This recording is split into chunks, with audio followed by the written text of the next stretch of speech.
ईमान की ताकत। एक गांव में हारिस नाम का एक गरीब मगर नेक इंसान रहता था। इसकी छोटी सी दुकान थी जहां वो अनाज बेचा करता था। हारिस बहुत मेहनती था, लेकिन कई महीनों से इसका कारोबार खराब चल रहा था। कर्ज बढ़ता जा रहा था, घर में खाने के लिए भी मुश्किल से सामान आता था। मगर इसके बावजूद हारिस कभी नमाज नहीं छोड़ता था और हमेशा अल्लाह पर भरोसा रखता था। रशद बेरिश उर एसमैन डेरुन बिजलमर्थ। हारिस अपनी दुकान बंद करके घर जाने ही वाला था कि एक बूढ़ा मुसाफिर इसके पास आया। इसके कपड़े भीग चुके थे और वो बहुत कमजोर लग रहा था। बूढ़े ने कांपती हुई आवाज में कहा, बेटा, क्या मुझे आज रात के लिए थोड़ा खाना और रहने की जगह मिल सकती है? मेरे पास देने के लिए कुछ नहीं। हारिस खुद बरिशन हैलत।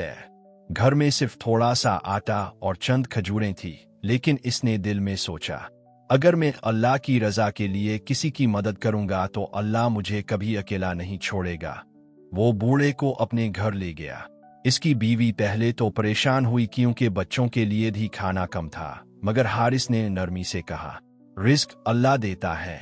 अगर हम किसी भूखे को खाना देंगे तो अल्लाह हमारे लिए आसानी पैदा फरमाएगा। उन्होंने अपना खाना बूढ़े के सामने रख दिया। बूढ़ा खामोशी से खाता रहा और बार बार दुआ देता रहा।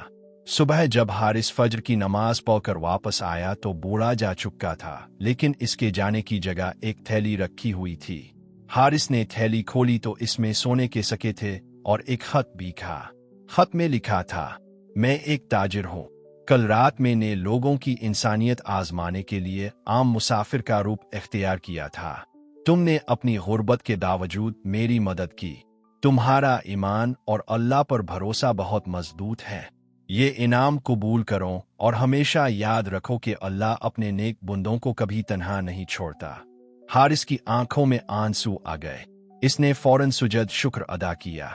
इस दिन के बाद इसका कारोबार भी चल निकला और इसके घर में खुशहाली आ गई। लेकिन इसने कभी गुरूर नहीं किया। वो पहले से ज्यादा गरीबों की मदद करने लगा। लोग इससे पूछते, हारिस, तुम्हारे बदलने की असल वजह क्या है? वह मिस्र नृत्य।